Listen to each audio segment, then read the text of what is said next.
you, the people, who are the court of last resort.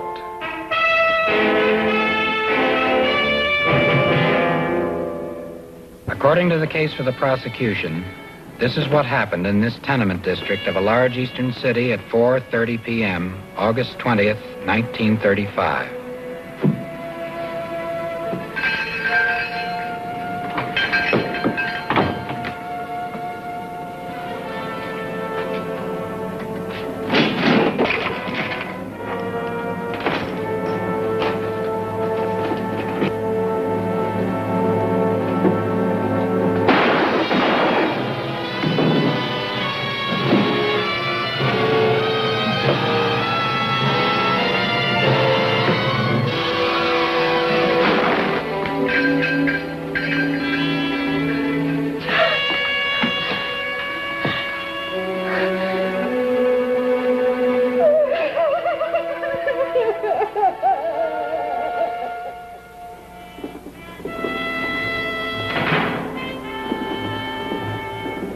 This man, John Smith, was arrested, tried, and convicted of murder. He was sentenced to prison for life. But was he guilty? He swore he was not. For 22 years, he protested his innocence. He had no knowledge of where to turn for help. Even now, he had no idea that a hope awaited him, the court of last resort. The Court of Last Resort is actually at work today, investigating cases throughout the United States. Its board of investigators, a group of 7 men, experts in law and criminology, bound together in their dedication to improving the administration of justice.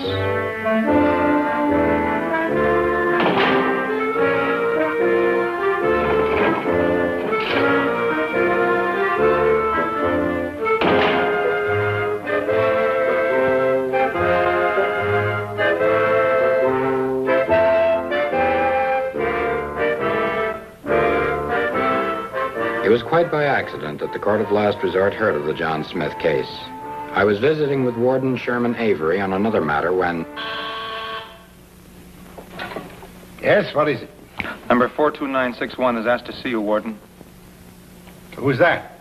His name is John Smith. What's he want? He says he saved enough money to buy the transcript of his trial. He wants your advice on how to proceed with an appeal. I'll see him. Send in his files and have him brought up in half an hour. Yes, sir. Stick around, Sam. You may be interested in this case.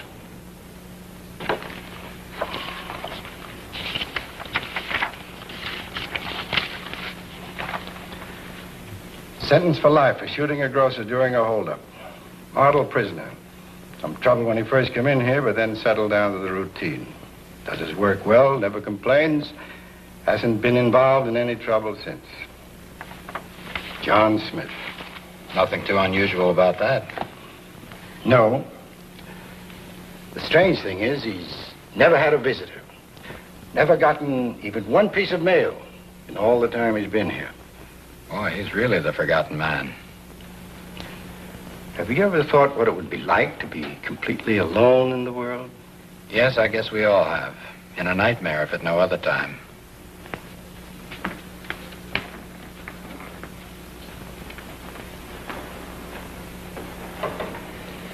Thank you for seeing me, Warden. It's all right, John. This is Sam Larson. We've just been discussing your case. Hello, John. Sit down. I guess they told you why I wanted to see you, Warden. I heard you wanted to appeal. Yes, sir. I've saved my money, and I want to know how to buy this transcript I need. I was told that's what I have to do. Who told you all this? Little Catalina. Who? I don't know his real name. I was in a cell with him a long time ago. We called him Little Catalina because he was from out on the coast. Just what did he tell you, John? He said I could get another trial and prove I didn't do it. But to appeal, I had to buy what you call this transcript. He said it was a write-up of all the things that happened at the trial, When were you in with Catalina? Second year I came here. And it took you all this time? Some fellas here got friends or folks that send them a little money for cigarettes or candy. I earned it from them. I sure hope I got enough. I got $150.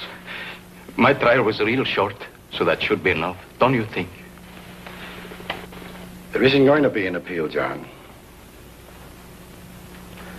The laws of this state say you must appeal not later than 3 months after the date of your conviction. You're 22 years too late.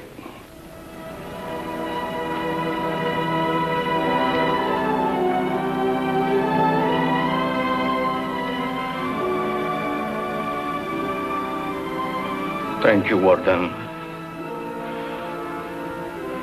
I should have asked a little sooner, I guess.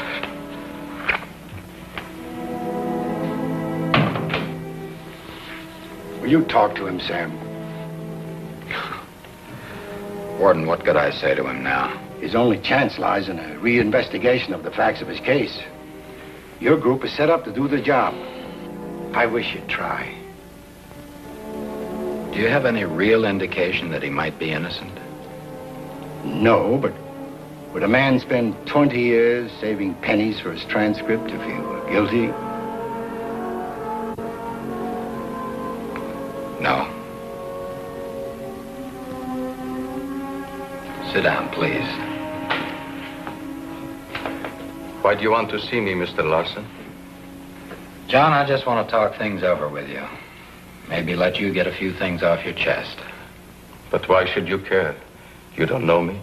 I know that you're John Smith. That's just the name I always used. I don't know my real name.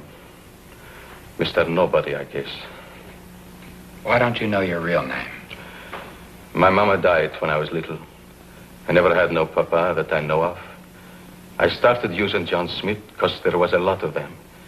It made me feel kind of safe. You know, like I had a great big family. Mm-hmm. Well, the warden told me a little about you, John, but I'd like to hear the rest of your story. Are you a lawyer? No, I'm an investigator. From the police? No. From a group of men who want to see justice done. What do you want to know, Mr. Larson? Just what happened to you. Why you're here. I was here from New Mexico. I came up here just drifting around looking for work. I had about 16 cents in my pocket. I met another fellow who was hungry. So I went into this little store. I bought a loaf of bread and a can of beans. We ate it under a bridge because a little rain came up. Later that night, the police picked me up. Said I killed the man in the store. They made me stand trial. And here I am. What happened at the trial? It was over so quickly, I didn't know what was happening. I don't understand much about these things. I only went to the 5th grade. Go on. Well, I didn't have any money for a lawyer. So the court gave me this fellow, my counsel, they called him. But I guess he was too busy, because I didn't talk to him until the trial started. Anyhow, he sat down next to me. He asked me my name, looked at my confession, and told me to plead guilty. He'd ask for mercy. So I did. I didn't know what else to plead when the judge asked me. Then they said, prison for life. The policeman who took me away said I was lucky not to get hanged. Sometimes I'm not so sure. Well, now, wait a minute. You said that the lawyer the court appointed to defend you looked at your confession. Yes. Why did you confess if you weren't guilty? That detective knew some funny tricks.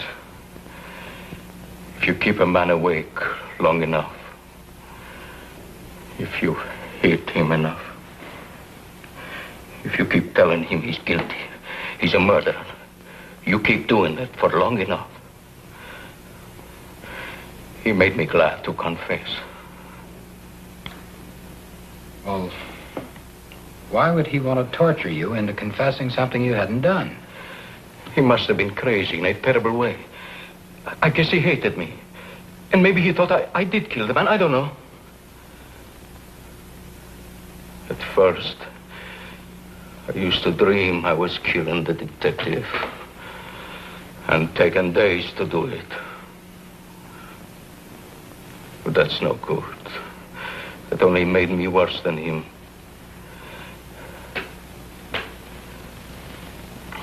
John, I'm sure you know that all policemen aren't like that. I know. When I was on the drift, I met quite a few, and they were all good to me. Told me where to get a bed or a meal. And even in jail, most of the cops were okay, too. I was just unlucky to have that detective get hold of me. Well, couldn't you have told the court what had been done to you? Maybe I could. But I didn't know how to go about it. I was dumb. I was scared. The only time I stood up in the trial, I tried to say anything. They told me I was out of order. They put me out of order for a long time.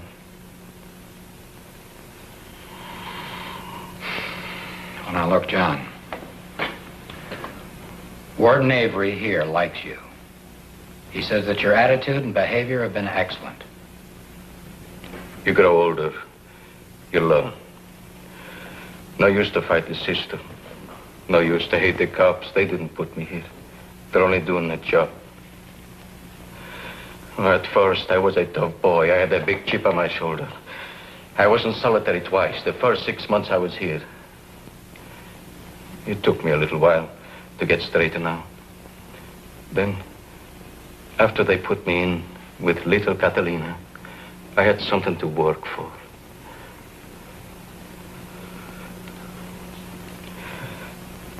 Can you help me? I don't know, John. I really don't know. I had been thinking about John Smith ever since my interview with him at the prison. I couldn't forget the face of a man who for 22 years, completely cut off from help or friendship, had never ceased to believe in truth and justice.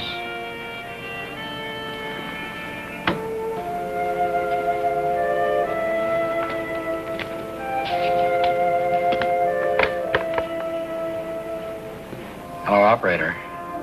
I have several long-distance numbers here I'd like to reach. Can you set up a conference call for me, please? Thank you. I'd like to have them all on at once, if that's possible. Yes, all right, here are the names and numbers. It's a strange and complex civilization we've created for ourselves, and sometimes it makes problems for all of us. But other times, lets us put out a lifeline into different times and different climates. At Errol Stanley Gardner's ranch in California, it was a warm afternoon with pale gold sunlight streaming in. Dr. Lemoyne Snyder was visiting with Gardner in his study, discussing the chances of their favorite football team. Outside Park Street's window in Texas, a light rain was falling. Park had been busy preparing a law brief for one of his clients.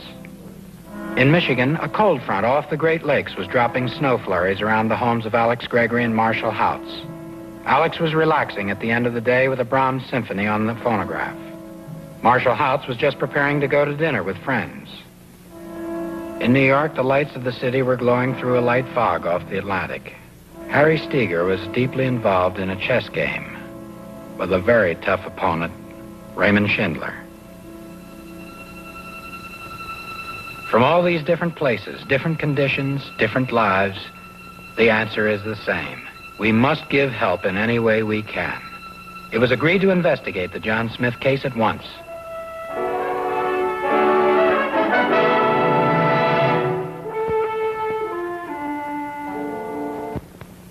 Last Resort swung into full action on the case of John Smith, with each member putting his specialized talent to work. Alex Gregory administered a lie detector test to Smith, not only to verify his story, but to try to uncover information which might help to unravel the case. All right, ready to start now. Did you enter the store where the man was killed? Yes. Did you see anyone else in the store at the time? No. Did you have a revolver with you when you went into the store? No, sir. Marshal Houts flew to the city where Smith was convicted. He contacted the court clerk and ordered a copy of the trial transcript so long desired by Smith. He paid for this, had copies made, and they were sent to each member of the court of last resort for analysis of the evidence and conduct of the case. Well, the prosecution's case is built mainly on the wife's identification of Smith. We've got to start with her.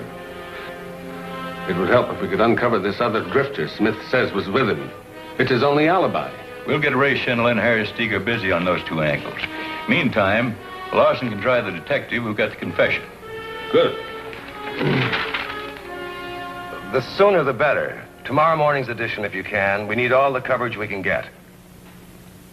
Yeah, I'm calling everybody I know in the publishing business. It's a good feature story, and it's mighty important. The man has been in prison for 22 years, and we've got to find the one person who really knows what happened. The only way we can do that is by taking the case directly to the people. Can I help you? I'm looking for a Mrs. Martha Raggio, who used to own this store. Raggio? Yes, her husband was killed here almost 23 years ago. Do you know her? You a cop? Well, my name is Raymond Schindler. I'm a private investigator. Yeah, I remember something about that. I think she moved away just after that. I got out the Smith files right after your call, Mr. Larson. The detective sergeant in charge of the case was Clint Morello. I'd like to talk to Morello personally, if I may, Captain. So let me know when you find him. Got a couple of things I'd like to say to him myself. You mean he's no longer with the force? Clint Morello was brought up before the Internal Affairs Division in February 1940. He was found guilty and discharged as being morally unfit for duty. Any idea where he might be now? Well, I've inquired around the department. He didn't leave any friends around here. Last anyone knows, he's working as an oiler on a freighter on a banana run. Is there anyone here on the force who might know about the Smith case? No, I don't think so. Jack Conlon was the officer that worked under him on the case. Jack was killed in a warehouse job 4 years ago. If this Morello pulled anything rotten, Jack had nothing to do with it. Conlon was the one that brought him in on charges. Were there any charges of brutality against Morello? Yes, there were 3 complaints filed, all before the end of the investigation. Nothing on the Smith case, though. No one squawked on that one. There was nobody around to squawk. Nobody knew him. Nobody cared. I don't know this, Smith. But let me say this. It doesn't give a good cop any pleasure to think that the wrong man's in jail. I'll open the department files on Morello if you think it'll help. It sure will. 22 years. It's a terrible long time. Yeah. Thanks again, Captain. All right, fellas. Fellas, let's look into this John Smith case. We've all seen Sam Lawson's report. Let's see what we can add to that. Now, would you like to start, Ray? Well, I finally located Martha Raggio 3 days ago up in New Hampshire, where she's living with her second husband. She admits that when the shooting occurred, she never saw more than the rapidly retreating back of the killer. Well, they had Smith turn and run from her several times.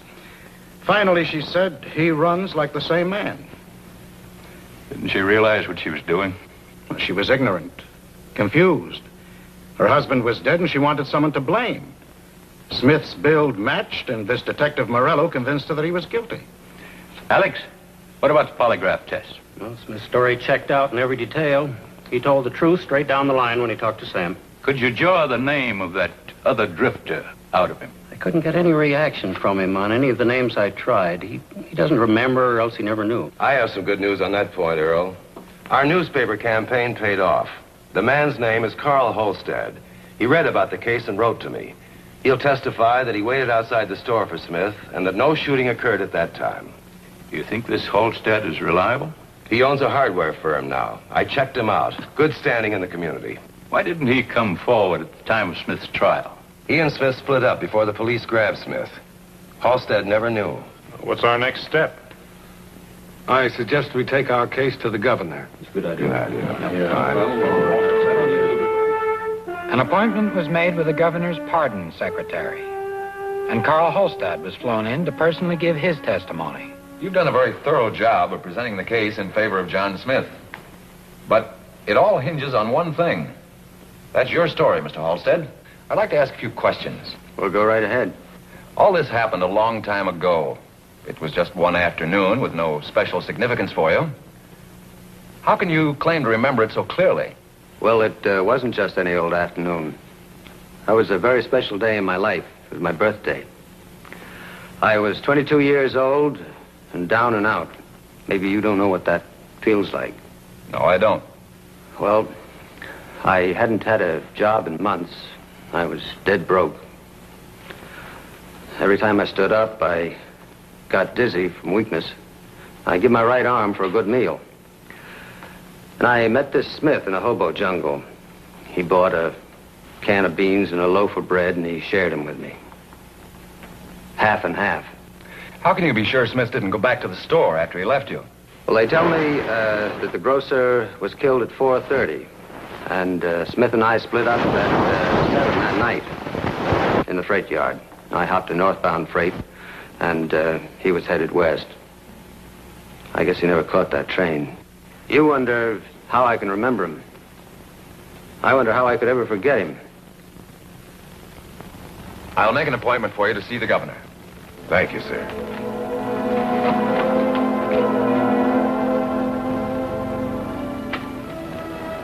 You sent for me, Warden? That's right, Johnny. John, there's some people here I'd like you to meet. This is the Board of Investigators of the Court of Last Resort. Now, Alex Gregory, you know, of course. Oh, yes, sir, I do, Mr. Gregory. Marshall House. Park Street Jr. John? Raymond Schindler. Dr. You're a free man.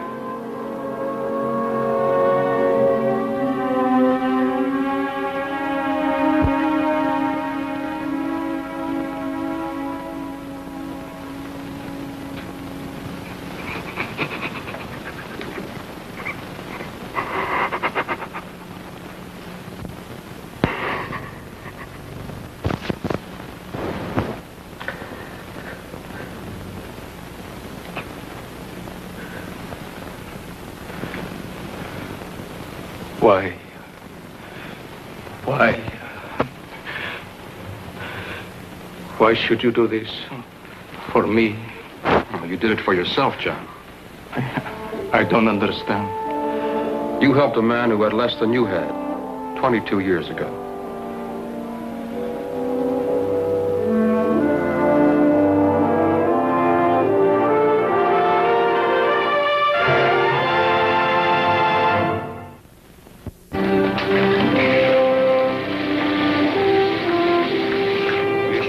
Take that job?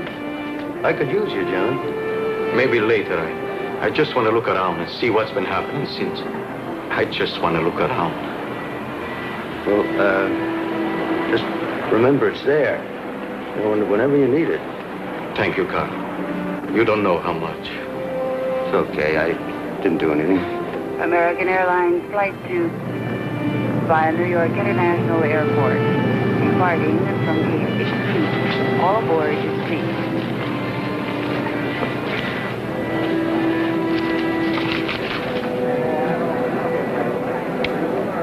I can't take this, Carl. I mean, $500. Sure you can. That's just a loan. You can send it to me anytime. I could give you an IOU. Oh, who needs it? We're friends, aren't we?